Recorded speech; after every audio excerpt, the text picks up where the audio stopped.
What's up, guys? It's my first official review of Boruto manga. I'm gonna be popping off right around chapter 59. I think chapter 59 is where we're at right now. So I'm gonna give you a brief history of kind of like how we got here in case you haven't been keeping up with everything going on. I'll try to keep it as brief as possible, but yeah, we'll go from there. Also, I just opened up a Patreon page in case anyone is actually OG enough to sign up, man. No pressure. If you can't give the money, man, I don't necessarily want money. If you're broke as could be, please spend that money on yourself. But hey, if you got a few extra bucks in the pocket and maybe you want me to do a specific vid idea that's within reason, send me send some cash, dude, and we'll make it happen, okay? Definitely also check out the coffee shop content creators down low. Links in description, of course. And thank you guys for your time. Introducing people to the world of Boruto. Okay, long story short, if you finish Naruto, then you know about Kaguya and all the spacefaring, Kaguya and now her race of people called the Otsutsuki. That's essentially, she's a part of just this larger group of people. Turns out they travel in twos, very Saiyan-like, ironically enough. And Kaguya actually showed up with somebody else and tried to kill him, but she didn't kill him, and he's been the ongoing threat for quite some time. Two more showed up, Momoshiki and Kinshiki. Naruto and friends, as well as Boruto, managed to kind of fight him and put him down, as well as Kinshiki. Boruto was the person to land the final attack, though. I think that's really important to remember, because you can't actually kill these beings through physical violence. We're kind of past that at this point in time. A really unique idea popping off with them is that if you try to kill them, they infect you with their genetic code, and they essentially rewrite you from the inside out, and then you become them. So right now, Boruto actually has one of these Otsutsuki gods inside himself since he killed that one.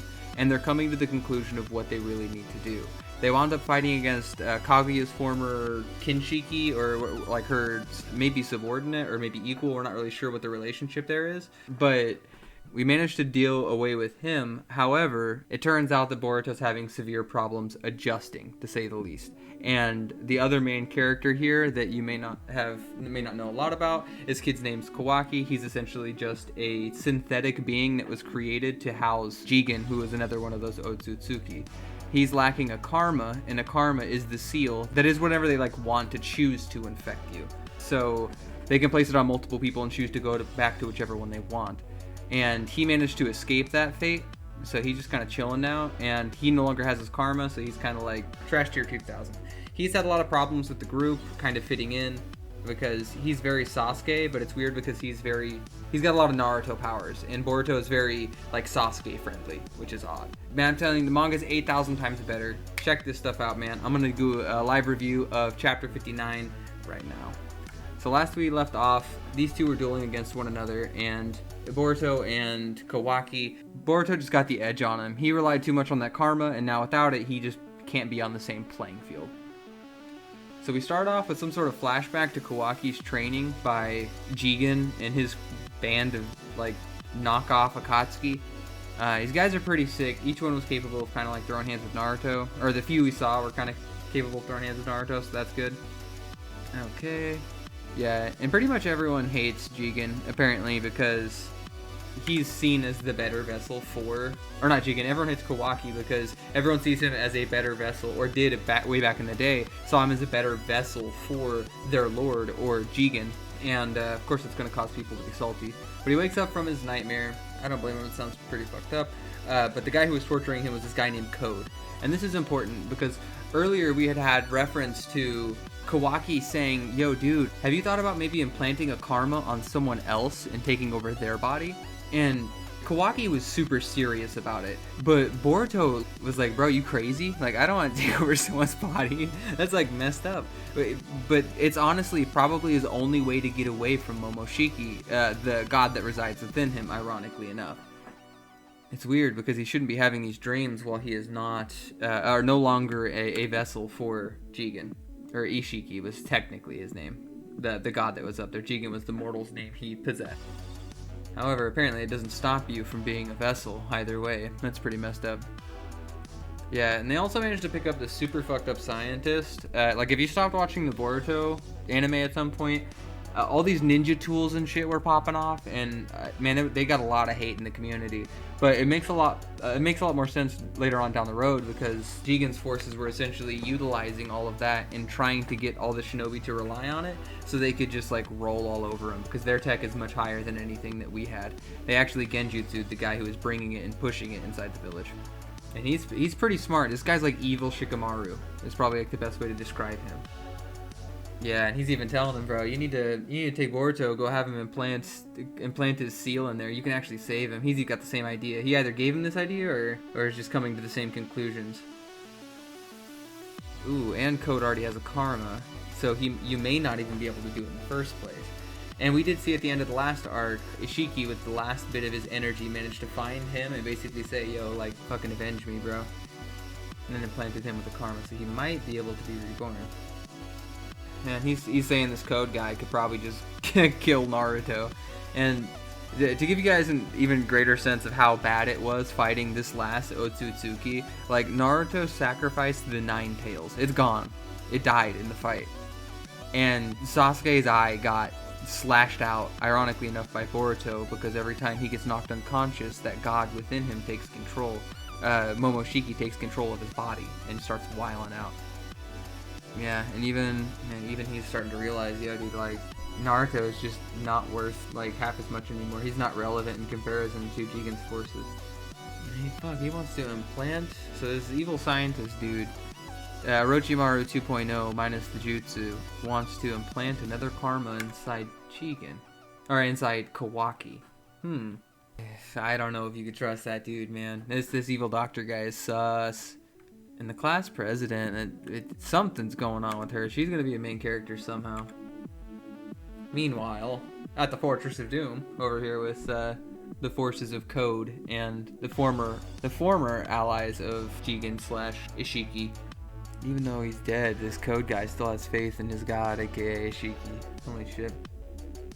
These guys are zealots. Damn, this Code guy is just flat out wants to kill Naruto. Like, that's his goal. He's like, I'm just gonna murder Naruto.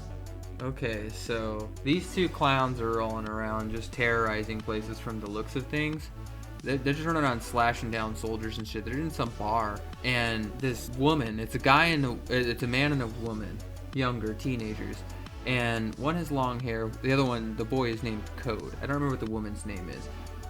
But she apparently has some sort of unnatural ability that forces people to like her somehow.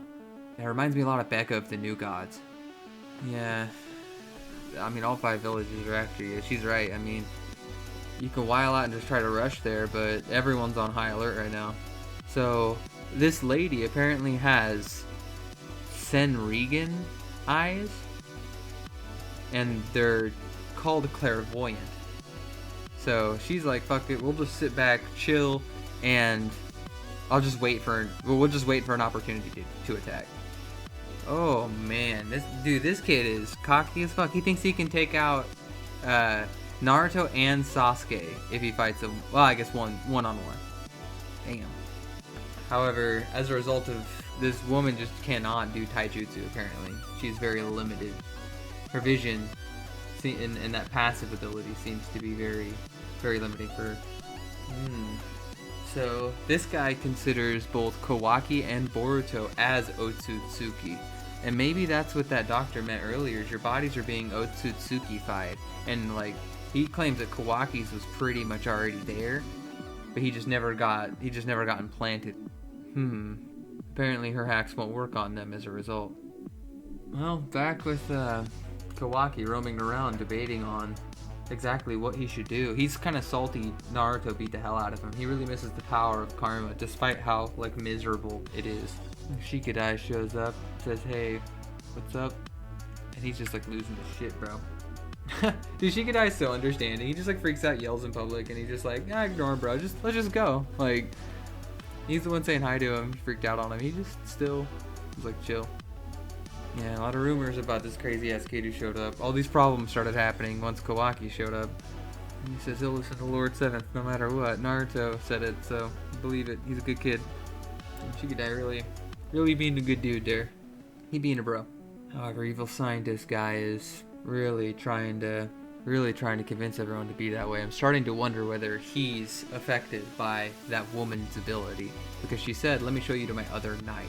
So I'm starting to wonder if he's actually undercover without anyone knowing. So Evil Doctor Man is trying to explain what's going on with Kawaki. He's essentially using a really big analogy. So like, Kawaki is a vessel much like a house, and the karma is the house's door.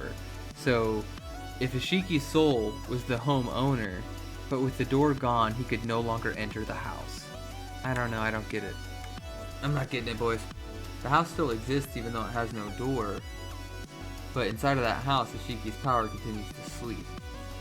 But reopening the door, he can reopen the door. So maybe, okay, I see what he's getting at. He can reconstruct the door, essentially. He can't, like, fully implant a karma. That'd be, like, crazy as fuck. But he's lying to her. I feel very safe about that. He's lying to her to convince her of something. Yeah, he's saying, man, the karmas are powerful. That's what this code guy's popping off about now. Yeah, what other reasons does this guy want to resurrect? This doctor guy really wants to resurrect the karma within Kawaki for some reason. This chick makes claims that only Otsutsuki can kill her besides this, whatever dude that is locked up here. This has got some real, like, Android Saga vibes, because they're, like, running around and finding, like, these hidden stashes of, or, like, these hidden bases with just, like, these crazy cyborgs, like, loaded up in them. And she's just, like, forcing this poor guy to do whatever. Damn, they open the door, no one's in there, and this kid just pops up behind Code and immediately grabs him around the neck. Man, she says, don't attack him. Kid's trying to be nice, though. Kid's name is Damon. This is gonna kill him if he's not serious about dating his sister. Well, so apparently his sister. He's a friend. Well, so a bunch of guards show up to stop him, and this young kid is wild fast, apparently. Or he's using, something's going on with this kid. I'm not sure whether he's teleporting or whether he's just so quick that no one can even deal with him. He's murdering this entire group of dudes. Of course, these are just, I'm assuming, like, generic guards and shit, but he appears to be pretty wild. Oh wait, no. He's reflecting them? Oh my god, she's reflecting the intent of the, or this boy is reflecting the intent of the user back onto them. So every time one of these guys try to attack, whatever their attack is, hits them. So like, guy draws his sword, cuts off his own head before he even pulls his sword out of his sheath. Other guy picks up an axe, goes to throw it, and the axe is just in his head. This kid is wacky, bro. This is some hacks ass shit. Okay, so this was the other night. Maybe I was wrong about the doctor guy being the other night. Not the evil doctor guy.